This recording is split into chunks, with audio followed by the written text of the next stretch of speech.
In the long gray dusk they crossed a river, and stopped and looked down from the concrete balustrade at the slow dead water passing underneath. Sketched upon the pall of shoot downstream the outline of a burnt city like a black paper scrim.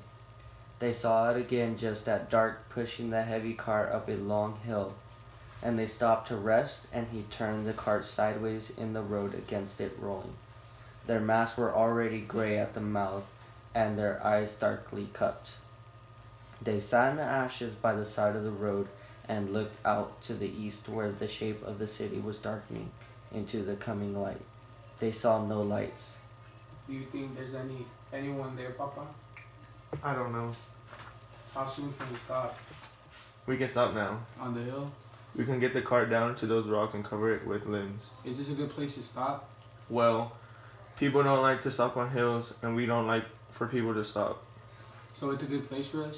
I think so. Because we're smart. Well, let's not get too smart. Okay. Are you ready? Yes. The boy stood up and got his broom and put it over his shoulder. He looked at his father. What are our long-term goals? He said. What? Our long-term goals? Where did you hear that? I don't know. No, where did you hear that? You said it When? a long time ago. What was the answer? Well, I don't either. Come on, it's getting dark. Late in the day, following as they rounded a bend in the road, the boy stopped and put his hand on the carriage. Papa. He whispered. The man looked up, a small figure distant on the road, bent and shuffling. He stood leaning on the handle of a grocery cart. Well, He said. who's this? What should we do, Papa? It could be a decoy. What are we going to do? Let's just follow. We'll see if he turns around. Okay. The traveler was not one for looking back. They followed him for a while, and then they overtook him. An old man, small and bent. He carried on his back an old army rucksack with a blanket roll tied across the top of it, and he tapped along with a peeled stick for a cane. When he saw them, he veered to the side of the road and turned and stood warily. He had a filthy towel tied under his jaw as if he suffered from toothache, and even by their new world standards, he smelled terrible. I don't have anything, He said. You can look if you want. We're not robbers. He leaned one ear forward. What? He called. I said we're not robbers. What are you?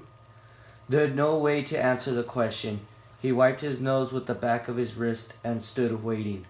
He had no shoes at all, and his feet were wrapped in rags, and cardboard tied with green twine, and any number of layers of vile clothing showed through the tears and holes in it. Of a sudden he seemed to wilt even further. He leaned on his cane and lowered himself into the road, where he sat among the ashes with one hand over his head. He looked like a pile of rags fallen off the cart. They came forward and stood looking down at him. Sir! The man said. Sir! The boy squatted and put a hand on his shoulder. He's scared, Papa. The man is scared. He looked up the road and down.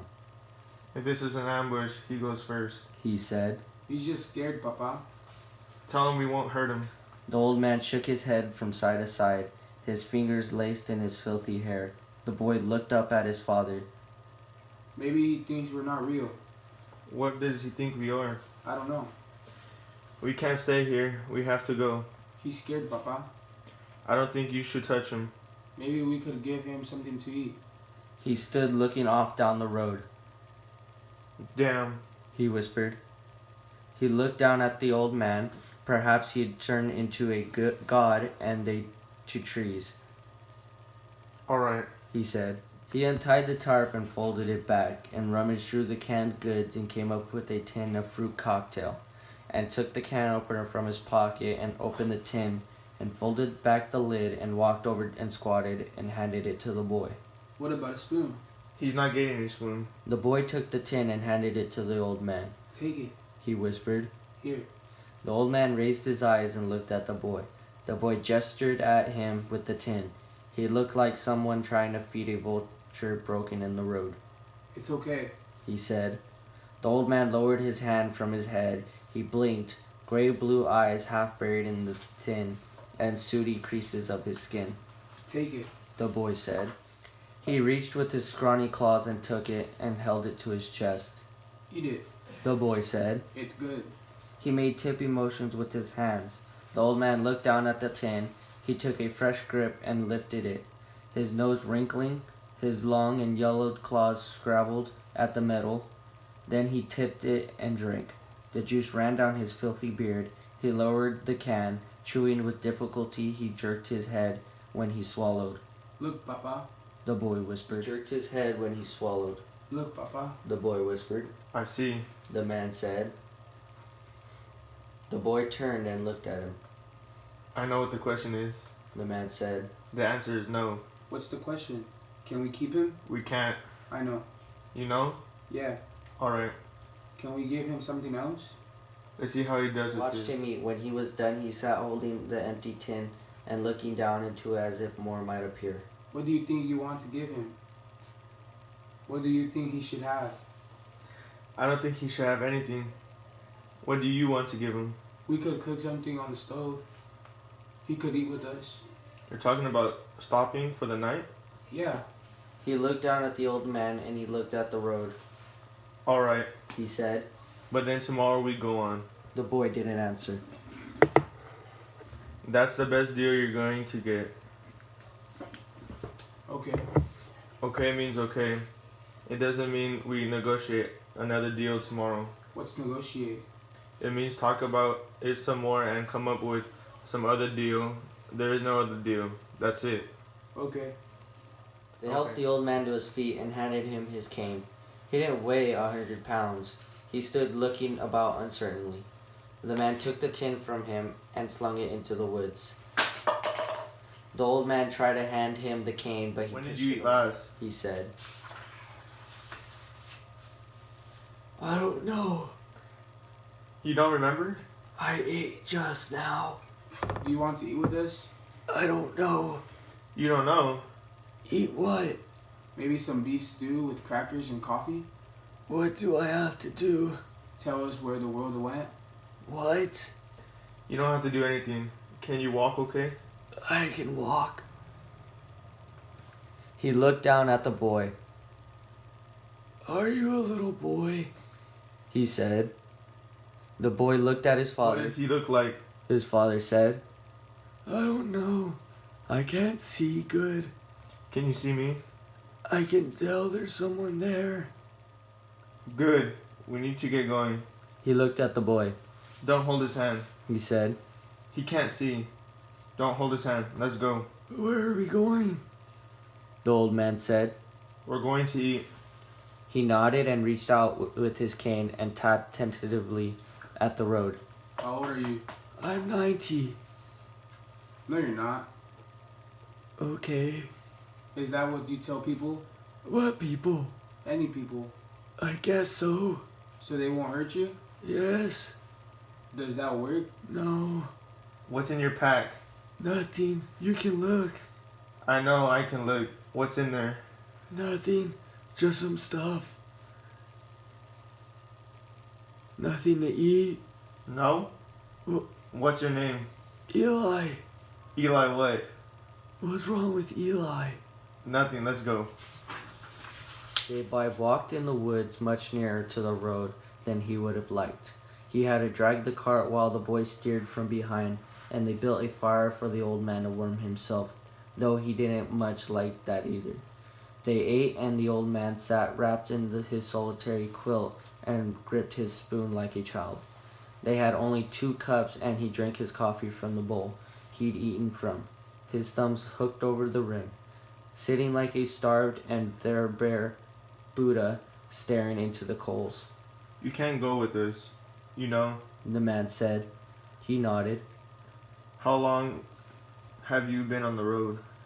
I'm always on the road. You can't stay in one place. How do you live? I just keep going. I knew this was coming. You know it was coming. Yeah, this or something like it. I always believed in it. Did you try to get ready for it? No, what would you do? I don't know. People were always getting ready for tomorrow. I didn't believe in that. Tomorrow wasn't getting ready for them. I didn't even know they were there. I guess not. Even if you knew what to do, you wouldn't know what to do. You wouldn't know if you wanted to do it or not. Suppose you were the last one left. Suppose you did that to yourself. Do you wish you would have died?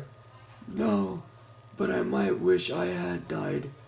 When you're alive, you've always got that ahead of you. Or you might wish you'd never been born. Well, beggars can't be choosers.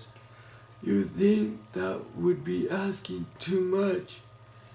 What is done is done. Anyway, it's foolish to ask for luxuries in a time like these. I guess so. Nobody wants to be here and nobody wants to leave. He lifted his head and looked across the fire at the boy. Then he looked at the man. The man could see his small eyes watching him in the firelight. God knows what those eyes saw.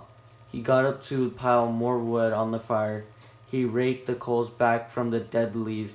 The red sparks rose in a shudder and died in the blackness overhead. The old man drank the last of his coffee and set the bowl before him and leaned toward the heat with his hands out. The man watched him. How would you know if you were the last man on earth? He said, I don't guess you would know it. You would just be it. Nobody would It know doesn't it. make any difference. When you die, it's the same as if everybody else did too. I guess God would know it. Is that it? There is no God. No. There is no God, and we are his prophets. I don't understand how you're still alive. How do you eat? I don't know. You don't know. People give you things. People give you things. Yes. To eat? To eat. Yes. No, they don't. You did. No, I didn't. The boy did. There's other people on the road. You're not the only ones. Are you the only one? the old man peered warily. What do you mean? He said, Are there people with you? What people? Any people? There's not any people. What are you talking about? I'm talking about you. About the line of work you might be in. the old man didn't answer. I suppose you want to go with us. Go with you? Yes. You won't take me with you. You don't want to go? I wouldn't have even come this far, but I was hungry. The people that gave you food, where are they? There's not any people. I just made that up. What else did you make up? I'm just on the road the same as you. No different. Is your name really Eli? No, You don't want to say your name? I don't want to say it. Why? I couldn't trust you with it. To do something with it, I don't want anybody talking about me. To say I was or what I said when I was there. I mean, you could talk about me, maybe, but nobody could say that it was me. I could be anybody. And I think in times like these, the less said, the better. If something had happened and we were survivors and we met on the road, then we'd have something to talk about. But we're not, so we don't. Maybe not. You just don't want to say in front of the boy. You're not a shield for a pack of road agents. I'm not anything. I'll leave you if you want me to. I can find the road. You don't have to leave. I've not seen fire in a long time. That's all. I live like an animal. You don't want to know the things I've eaten. When I saw that boy, I thought that I had died. You thought he was an angel. I don't know what he was. I never thought to see a child again. I didn't know that would happen. What if I said he's a god? The old man shook his head. I'm past all that now. Have been for years. Where men can't live, God's fare no better. You'll see, it's better to be alone. So I hope that's not true what you said, because to be on the road with the last God would be a terrible thing. So I hope it's not true. Things will be better when everybody's gone. They will? Sure they will. Better for who? Everybody. Everybody. Sure, we'll all be better off. We'll all breathe easier. That's good to know. Yes, it is. When we're all gone, at least then there will be nobody here but death, and his days will be numbered too. He'll be out in the road, there nothing to do, and nobody to do it to. He'll say, "Where did everybody go?" And that's how it'll be. What's wrong with that? In the morning they stood in the road, and he and the boy argued about what to give the old man. In the end, he didn't get much. Some cans of vegetables and of fruit. Finally, the boy just went over to the edge of the road and sat in the ashes. The old man fitted the tins into his knapsack and fastened the straps. You should thank me now. The man said, I wouldn't have given you shit, and maybe I shouldn't. Why wouldn't you? I wouldn't have given him mine. You don't care if it hurts his feelings? Will it hurt his feelings? No, that's not why he did it. Why did he do it? He looked over at the boy, and he looked at the man. You wouldn't understand. He said, I'm not sure I do. Maybe he believes in God. I don't know what he believes in. He'll get over it. No, he won't. The old man didn't answer. He looked around at the day. You won't wish us luck either, will you? The man said, I don't know what that would mean. What luck would look like? Who would know such a thing? Then all went on. When he looked back, the old man had set out with his cane, tapping his way, dwindling slowly on the road behind them like some storybook peddler from an antique time, dark and bent and spider thin, and soon to vanish forever. The boy never looked back at all.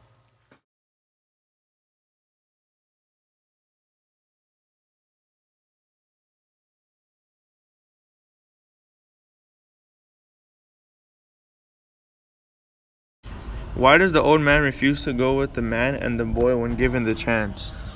The old man refuses to go with them because he believes that the only reason for his survival is to do his lonesome life that he lives. Fernando? Yeah, I agree. That's like if he stays by himself, like he feels like he can survive better. He doesn't have to worry about anybody else. Yeah.